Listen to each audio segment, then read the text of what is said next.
नमस्कार, आदाब, सत श्री अकाल, अस्सलाम वालेकुम। आप सभी का बहुत-बहुत स्वागत है एक बार फिर से मेरे चैनल पे। आज हमारे साथ बातचीत करने के लिए हमारे अपने भारत से यास्मीन हफ़ीज़ जी जुड़ चुकी है। भारत की दूसरी बेटी है, भारत पे काम करती है और पाकिस्तान को करारा जवाब देती है एक शेरनी की तरह।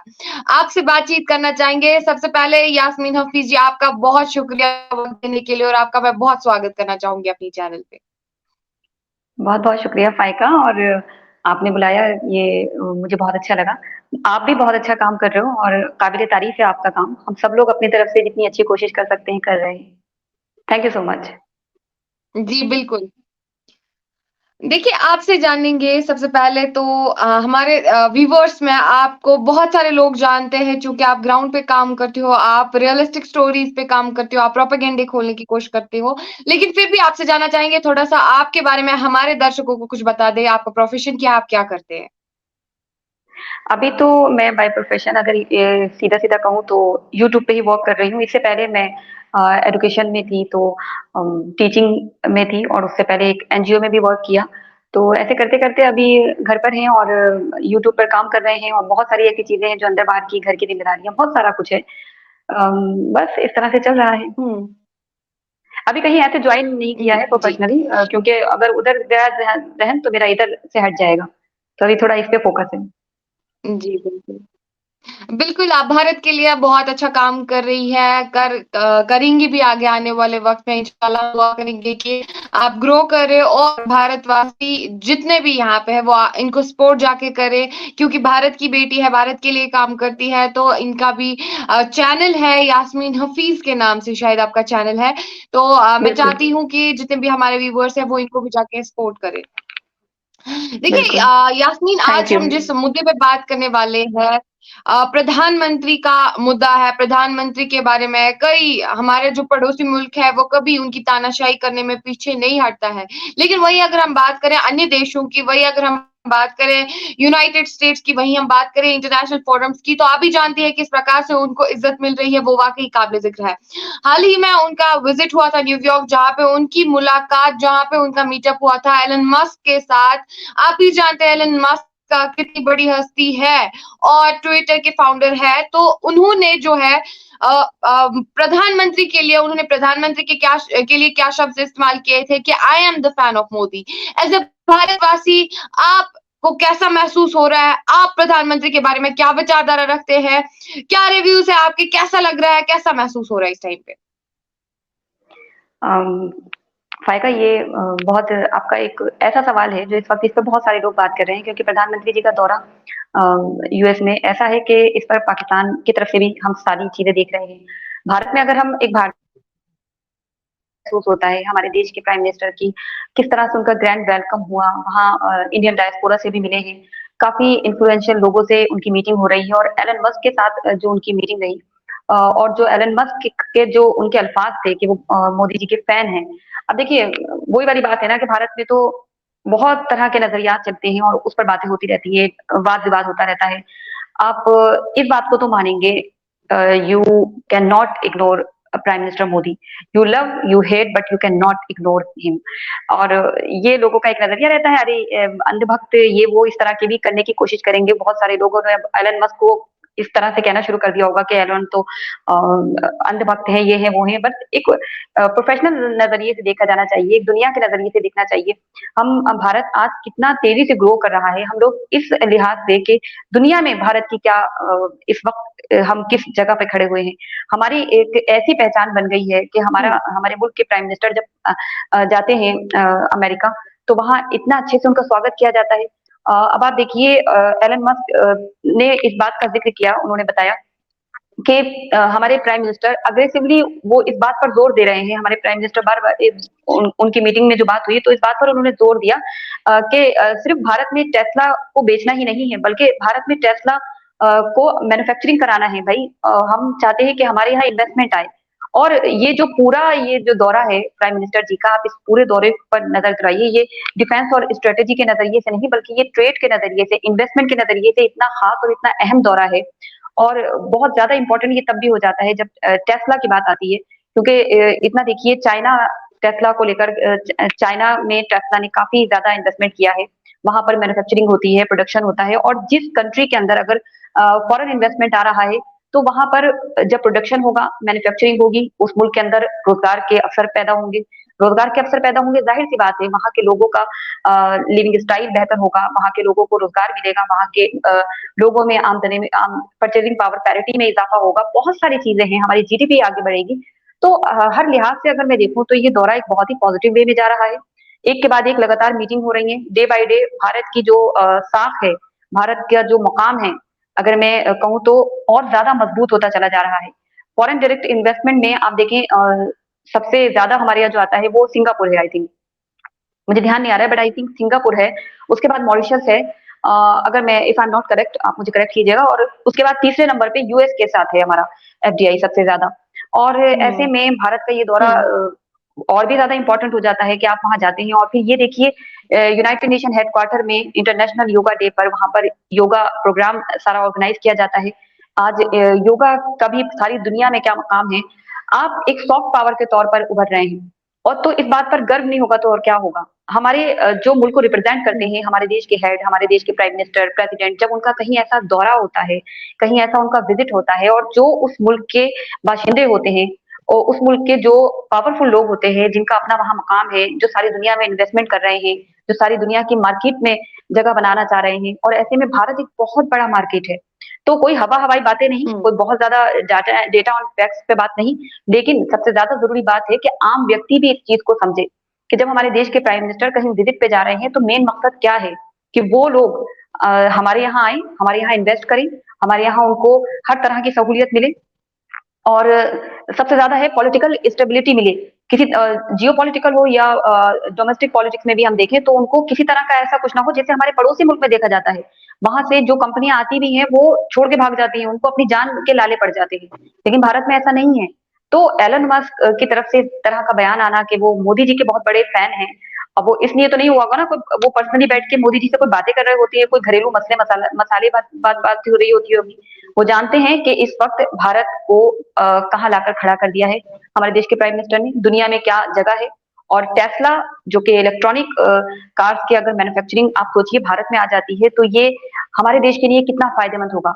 इसलिए कहते हैं ना जब इंटरनेशनल रिलेशंस हुँ। होते हैं तो कोई परमानेंट किसी का कोई परमानेंट दोस्त या परमानेंट दुश्मन नहीं होता, बल्कि देखा जाता है कि इंटरेस्ट क्या है, हमारे मुल्क को उससे फ़ायदा है या नुकसान है और अगर वो एक पॉजिटिव वे में आगे बढ़ रहा है, डे बाय डे हमारी जो साख है वो और ज़्यादा मजबूत हो रही है, फॉरेन डायरेक्ट इन्वेस्टमेंट आ रहा है, तो इससे बढ़कर और क्या होगा। अच्छा मैं यूएसए के साथ जो हमारा लार्जेस्ट ट्रेडिंग पार्टनर है भारत यूएसए के साथ, तो जो हमारा उनके साथ ट्रेड के नज़रिए से भी अगर मैं बात करूँ तो एस्टिमेट लगाया जाता है कि अभी का अगर मैं आपको बताऊँ तो हमारी पार्टनरशिप उनके साथ लगभग 130 बिलियन डॉलर्स के करीब है, ऑलमोस्ट 130 बिलियन डॉलर्स के करीब और आगे आने वाले समय में मतलब 6-7 सालों में 2030 तक एस्टिमेट लगाया गया है कि ये बढ़कर 500-600 बिलियन डॉलर्स हो जाएगी। तो हुँ। अब आप देखिए हुँ। लार्जेस्ट ट्रेडिंग पार्टनर के तौर पर हम उभर रहे हैं।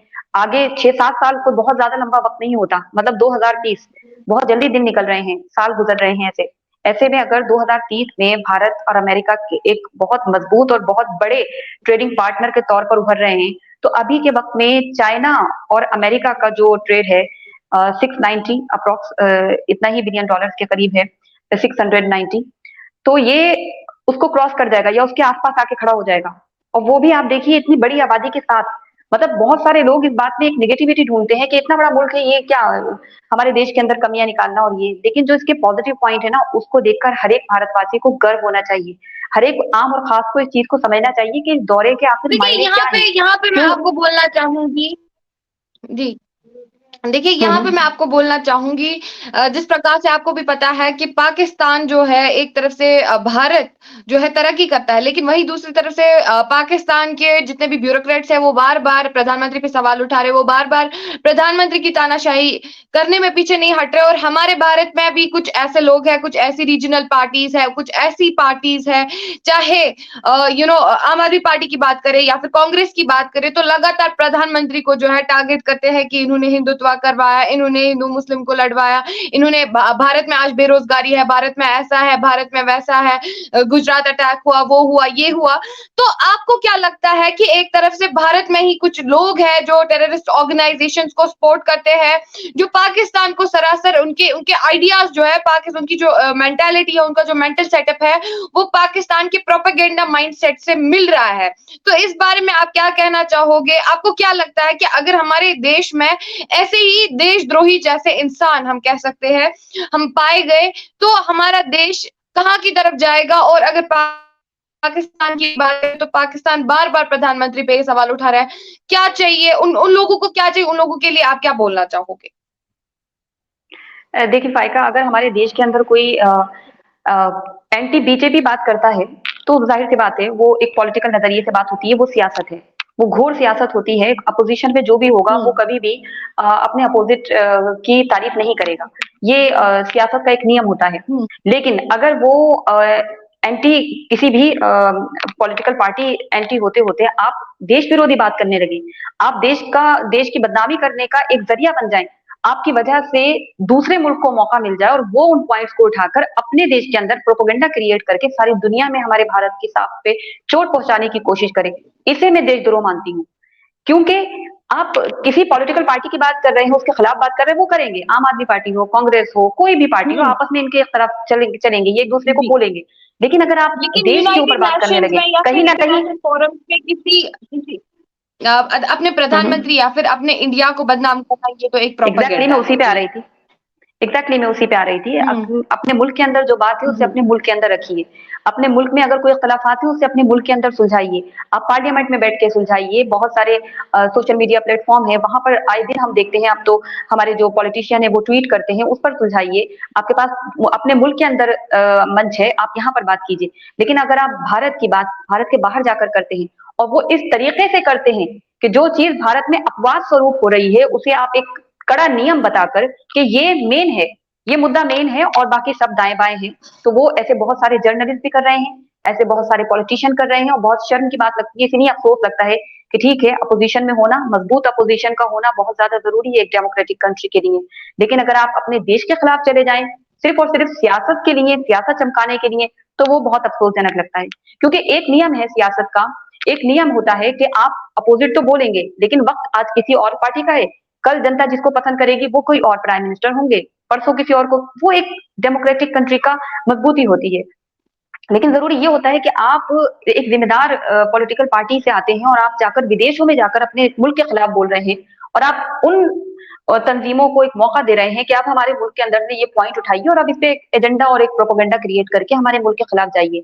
तो वो मुझे भी ऐसा लगता है कि ये कोई एंटी पार्टी नहीं, कोई एंटी पॉलिटिकल पार्टी नहीं, बल्कि ये एंटी इंडिया बातें हो रही हैं और जिसपे बहुत अफसोस होता है। अब पाकिस्तान को क्या चाहिए? पाकिस्तान अपने मुल्क के अंदर तो ये होली दिवाली जैसे फेस्टिवल को भी रिस्पेक्ट नहीं करते, जिसको सारी दुनिया में आज सेलिब्रेट किया जाता है, जिसकी इतनी रिस्पेक्ट है। तो पाकिस्तान एक ऐसा मुल्क है जो ना ही इनकी कोई आइडेंटिटी है, ना ही ये किसी कल्चर को रिस्पेक्ट करते हैं, ना ही ये अपने उस कल्चर को रिस्पेक्ट करते हैं जहां से ये पैदा हुए हैं। क्योंकि पाकिस्तान मुल्क पैदा हुआ है, वो ऐसा नहीं है कि वो सदियों से था, वो हुँ, उसको बने हुए अभी कुछ वक्त हुआ है। और उस 75 साल के उसके वक्त में उन्होंने 32-33 साल तो अपने यहाँ मिलिट्री रूल ही देखा है। उन्होंने अपने यहाँ कोई ऐसी गवर्नमेंट नहीं देखी, और जो उनके यहाँ प्राइम मिनिस्टर बने भी हैं तो उनके टर्म्स कभी पूरे नहीं हुए हैं। तो पूरी तरह से एक बिखरा हुआ मुल्क है। अब उनको क्या चाहिए? भारत से एक मौका चाहिए होता है कि हमें प्रोपेगेंडा उठाना है। पहले कश्मीर कश्मीर कश्मीर का राग अलापते थे, अब 370 हट गया, उनका मुंह उस चीज के लिए अब बंद हो चुका है। अब कहाँ जाके मुंह दिखाएं? वो चीज वापस होने वाली नहीं है कि भैया 370 वापस लाओ। अब उनको क्या देखना होता है कि भारत में रहने वाले लोग, भारत में खाने वाले लोग भारत के खिलाफ क्या बात कर रहे हैं, और वो भी किसी अंतर्राष्ट्रीय मंच पर जाकर। आप अपने मुल्क के अंदर बोलिए ना, आप अपने मुल्क के अंदर बात कीजिए ना। सब एक दूसरे को सुन रहे हैं, सब एक दूसरे के खिलाफ और सब एक दूसरे के फेवर में अपनी राय बना रहे हैं। लेकिन ये क्या तरीका होता है भाई कि आप अपने मुल्क की बातें जाकर बाहर करें? तो वो चीज ना, उस चीज को देख के इतनी कॉफ्ट होती है और इतना अफसोस भी होता है कि हम क्या कहें। हम इन्हें जिम्मेदार भारतीय नागरिक कहें, या फिर हम उन्हें ये कहें कि अपने जाति मफाद इतने ज्यादा जरूरी और अपने सियासी मफाद इतने ज्यादा जरूरी हो गए हैं कि आप भारत को नीचे दिखाने पर आ गए हैं। प्राइम मिनिस्टर को लेकर देखिए, मैंने अच्छी और बुरी दोनों तरह की बातें देखी हैं। बहुत सारे लोग बहुत कड़ी निंदा करते हैं, आलोचना करते हैं उनके कामों की। उनको कुछ भी सही नहीं लगता प्राइम मिनिस्टर में। कभी भी हमारे प्राइम मिनिस्टर की मैंने कोई तारीफ नहीं सुनी। बहुत सारे लोग ऐसे होंगे जो कभी बुराई ही नहीं करना चाहते, अगर कोई आलोचना कोई काम में कुछ हो भी गया है, बहुत कुछ ऐसे इश्यूज हैं जिस पर कुछ बात भी करनी चाहिए खुलकर, हम चाह रहे हैं कि हमारे प्राइम मिनिस्टर का इस बारे में कोई स्टेटमेंट आए, तो वो उन चीजों को भी ऐसे कर देते हैं कि नहीं नहीं, प्राइम मिनिस्टर के खिलाफ हमें कुछ बोलना नहीं है। तो यहाँ दोनों तरह के ही लोग मैंने देखे हैं। जरूरत तो ये होती है कि अगर हमारे मुल्क के अंदर, जो कि मैं देखती भी हूँ, एक बड़े स्तर की, मैं हमेशा उसको ही पॉजिटिव वे में लेके चलती हूँ कि बहुत बड़ा स्तर क्या है, मेजोरिटी किस बात के ऊपर इशारा कर रही है। तो यहाँ पर आलोचना को भी उतना ही रिस्पेक्ट है, और अगर आप किसी को फेवर कर रहे हैं उसको भी इतना रिस्पेक्ट है। लेकिन अगर आप बियॉन्ड द लिमिट चले जाएं हुँ। और आपको कुछ भी ना दिखे, तो फिर वो चीजें गलत हो जाती है। आप अगर गलत को भी गलत ना कहकर हुँ। उसको भी सही कहने लगे, तो सियासत का तो ये है फायदा। सियासती लोग तो अपनी जाती मफाद के लिए भारत से बाहर जाके, कहीं ना कहीं आप देखिए, अभी जो बीच में ये पूरा खालिस्तान का और ये सब हो रहा था, उसमें भी भारत में बैठे हुए जर्नलिस्ट, भारत का खाने वाले, भारत में रहने वाले, वो भारत के खिलाफ बातें कर रहे थे। मुझे इतनी हैरानी हो रही थी इस चीज को देखकर कि आप तो खुद चाह रहे हो कि कहीं ना कहीं भारत की बदनामी हो, बाहर बाहर कहीं कोई मंच मिलता है तो आप उसका इस्तेमाल अपने मुल्क के अंदर जो कुछ अच्छा है उसको बताने में नहीं कर रहे हो, लेकिन जो कुछ बुरा है उसको बताने में, और उस बुरे को बढ़ा चढ़ाकर बताने में कर रहे हो।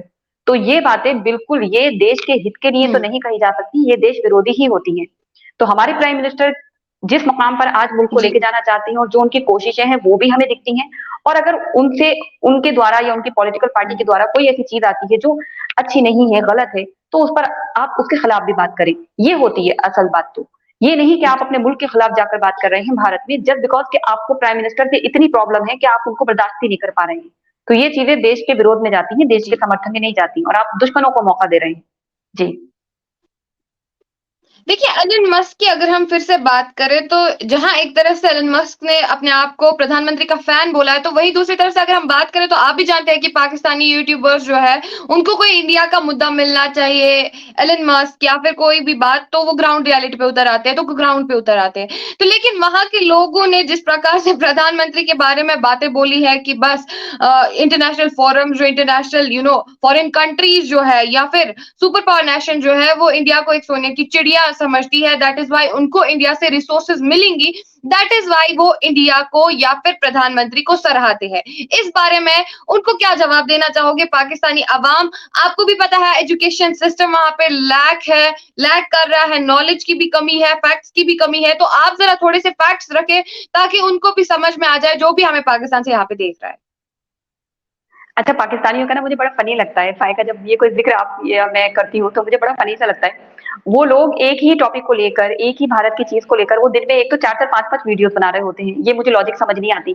ठीक है, आप प्रोफेशनली इसको लेके चल रहे हैं तो बनाइए। भारत ही भारत करते रहिए। आपके मुल्क के अंदर क्या हो रहा है उसको उनको कोई गरज नहीं पड़ी है। और उस चीज़ को भी क्या कंपेयर करेंगे भारत के साथ? जो अपने मुल्क के अंदर हो रहा है उसको भी अफगानिस्तान से करो भैया, चाइना के साथ करो, सेंट्रल एशिया के साथ करो, मिडल ईस्ट के साथ करो, कुछ उनको फर्क नहीं हुँ। पड़ता, उनको सिर्फ भारत भारत भारत। तो ये मुझे बड़ा अजीब सा लगता है पाकिस्तानी यूट्यूबर्स का। अच्छा, दूसरी बात ये कि अभी जो उनको एक, जैसे कि आप कह रही हैं, एलन मस्क का वो टॉपिक जो है वो बड़ा ही हॉट टॉपिक चल रहा है भारत को लेकर पाकिस्तान में। सबसे पहले तो इन लोगों को ये समझना चाहिए कि भाई भारत सोने की चिड़िया था, और जिस तरह से भारत को हमारे लूटा गया, हिस्ट्री ये लोग सही से पढ़ते नहीं है, जानते वानते कुछ है नहीं, इनकी खुद की हिस्ट्री नहीं है, लेकिन चीजों को बहुत गलत तरीके से लेते हैं अगर इनको समझाने की कोशिश की जाए। तो आज के वक्त में मजबूत भारत की तरफ जब हम बढ़ रहे हैं, एक कोशिश ये है कि इस मुल्क के अंदर जो पंक्ति में, कगार में आखिरी व्यक्ति खड़ा है उस तक लाभ पहुंचना चाहिए। तो इस तरह की स्कीम्स आए। अब वो स्कीम सिर्फ डोमेस्टिक तो नहीं हो सकती, उसके लिए हमें सारी दुनिया को, ये दुनिया एक ग्लोबल विलेज बन चुकी है फाइका, और यहाँ पर सबको साथ लेकर, सबका साथ लेकर हमें आगे बढ़ना पड़ेगा। तो बाहर से हुँ। इन्वेस्टमेंट आए, क्रेडिबिलिटी भारत की बढ़े, ये इतना ज्यादा जरूरी हो गया है। अभी देखिए न्यूज में था, ये न्यूज आई थी कि भारत ने जो आईएनएस कृपाण मिसाइल है वो वियतनाम को गिफ्ट की है। और आप अपने आप में हुँ। देखें, ये डिफेंस के नजरिए से देखें, चाहे भारत की पार्टनरशिप, चाहे भारत की दोस्ती या भारत के ताल्लुकात दूसरे मुल्कों के साथ देखें, ये बहुत जरूरी है क्योंकि ये हमारे देश के हित के लिए जाती हैं चीजें।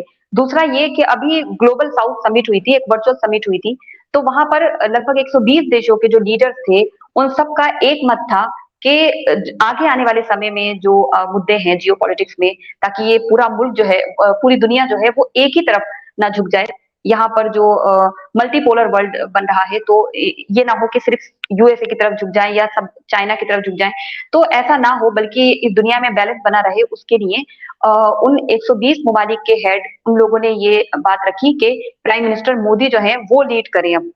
तो 120 मुल्कों के लोग वो भी सब ऐसे ही है क्या? तो ये पाकिस्तानियों को जरा सोचना चाहिए भाई, क्या बात कर रहे होते हो।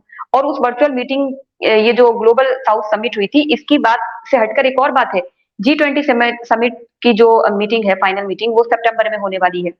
उसको लेकर हमारे भारत ने, ये देखिए कितना जिम्मेदार अपना पक्ष रखा है, कि भारत ने कहा है कि भाई अफ्रीकन यूनियन को भी शामिल कीजिए, G20 से अब इसे G21 बनाइए। तो इन लोग को ये तो नहीं पता है कि एक जिम्मेदार देश का हेड क्या होता है, एक जिम्मेदार देश का प्रधानमंत्री क्या होता है, उनके काम क्या होते हैं। अगर ये प्राइम मिनिस्टर से सीखना चाहे ना, इनकी जो सियासत है, इनके जो स्टैब्लिशमेंट है, और ये खुद अवाम, और ये जो जिनकी आप बात कर रही हैं, तो ये बहुत कुछ सीख सकते हैं, लेकिन ये नहीं सीखेंगे। इनका जो एजेंडा है वो आप भी समझ रही हैं, मैं भी जानती हूँ ये क्या चल रहा है, इनको क्या ही बोलना है। जी। लेकिन आप ये देखिए कि G20 में अफ्रीकन यूनियन को शामिल करने की अभी तक किसी ने बात नहीं की, लेकिन भारत ने वो बात की है। अब ये G20 जो था, हालांकि ये इस तरह के कयास लगाए जा रहे थे कि ये तो पूरा G20 समिट जो है वो रशिया यूक्रेन वॉर इन्हीं सब में मुलविस होकर रह जाएगा, पूरी मीटिंग का फोकस जो होगा वो ये होगा। लेकिन नहीं, जो असल मुद्दे हैं उन्हीं पर बात हो रही है सारी मीटिंग्स में। और अब जो मीटिंग होगी जी। सितंबर में, जी। उसमें ये प्रस्ताव रखा गया है कि अफ्रीकन यूनियन को भी शामिल किया जाए। उसके अलावा रूस के साथ हम S-400 खरीद रहे हैं, रूस से तेल खरीद रहे हैं, फ्रांस के साथ हमारी डील हो रही है, फ्रांस से हम 36 राफेल खरीद रहे हैं, उसके अलावा fighter jet, 36 Rafale fighter jet खरीद रहे हैं। और ट्रेड में भी हमारा, जो भारत का एक नजरिया है कि फ्री ट्रेड एग्रीमेंट जो है वो दूसरे ममालिक के साथ हो, चाहे वो इंडिविजुअल हो या बायलैटरल हो। तो भारत एक इस तरह से लीड करता हुआ चल रहा है कि 120 देशों के हेड क्या, सारी दुनिया एक वक्त में ऐसा मानने वाली है कि भाई हमारे देश के प्रधानमंत्री जो हो वो लीड करे, वो आगे आए, क्योंकि वो एक जिम्मेदार पहलू रख रहे हैं, वो किसी एक तरफ को झुककर बात नहीं कर रहे होते हैं। तो पाकिस्तानियों को ये चीज समझनी चाहिए कि भाई पहले जिम्मेदारी, और उस जिम्मेदार कोई पावर आती है तो उसमें जो जिम्मेदारी आती है उसी का आह्वान और उसी का निर्वाह करते हुए, सॉरी इसको कट कर देना, पावर, पड़ोसी मुल्क के बाशिंदों को ये बात जाननी चाहिए कि जब कोई पावर आती है तो उसके साथ एक जिम्मेदारी आती है, और उसी जिम्मेदारी का निर्वहन करते हुए, उसी को फुलफिल करते हुए हमारे देश के प्राइम मिनिस्टर चल रहे हैं। और इसी वजह से आज हमारे मुल्क का वो मकाम है जहां पाकिस्तान पहुंच भी नहीं सकता, सोच भी नहीं सकता, और ये उस पर वर्क भी नहीं कर रहे हैं। तो इन लोगों का जो एजेंडा है वो कुछ और चल रहा है, वो हम सब जानते हैं। जी। बिल्कुल। बिल्कुल, इनके ये बात आपने बिल्कुल सही कही कि इनकी जो कंट्री है, पाकिस्तान की जो कंट्री है, वहाँ पे सियासत के लिए कोई मुद्दा नहीं बचता है, तो वो आते हैं मुद्दा कश्मीर पे, वो आते हैं भारत पे, वो भारत को मुद्दा बनाते हैं, वो कश्मीर को मुद्दा बनाते हैं, वो भारत के पंजाब को क्या बोलते हैं, वो मुद्दा बनाते हैं। बस इनका काम ही यही होता है कि ये लोग जो है भारत पे भरपूर अटैक्स करे, और प्रधानमंत्री की आज इंटरनेशनल फोरम्स में उनकी इज्जत है, एलन मस्क जैसे बंदे उनसे मिल रहे हैं, या फिर आप देख सकते हो प्रेसिडेंट, किसी भी कंट्री का प्राइम मिनिस्टर, 120 देश चाहते हैं कि वो हमें ग्लोबली रिप्रेजेंट करे, ग्लोबली हमारे लीडर बने, लेकिन तब भी पाकिस्तान को प्रॉब्लम है, तब भी पाकिस्तान की आवाम को चाहिए कि वो नॉलेज गेन करे, वहां पे थोड़े एजुकेशन सेक्टर्स ठीक कराया जाए, एजुकेशन जो सिस्टम है वहां पे वो बेहतर बनाया जाए, ताकि वो नॉलेज फैक्ट्स पे काम करे। यूजुअली मैंने पाकिस्तानियों में भी ये चीज देखी है कि पाकिस्तानी विदाउट फैक्ट्स बात करते हैं, नॉलेज, रिसर्च, चीजों का कुछ पता नहीं होता है, बस ऐसे ही बातें करते रहते हैं कि नहीं भारत को सोने की चिड़िया समझा जाता है। वो पाकिस्तान को क्यों नहीं कोई सोने की चिड़िया समझता है? बिकॉज आप लोगों में यही प्रॉब्लम है कि आप सिर्फ पड़ोसी मुल्क पे फोकस करते हो, आप बस टेरर ऑर्गेनाइजेशंस को फंडिंग करते हो, टेरर ऑर्गेनाइजेशंस चलाते हो, और आपके देश का ये हाल है। खैर यास्मीन, आपका बहुत शुक्रिया हमें वक्त देने के लिए। आपने बहुत सारी रियलिस्टिक बातें बोली, आपने फैक्ट्स पे बात की, एज हर भारतवासी फैक्ट्स पे ही बात करता है। आपका बहुत शुक्रिया मेरे साथ जुड़ने के लिए।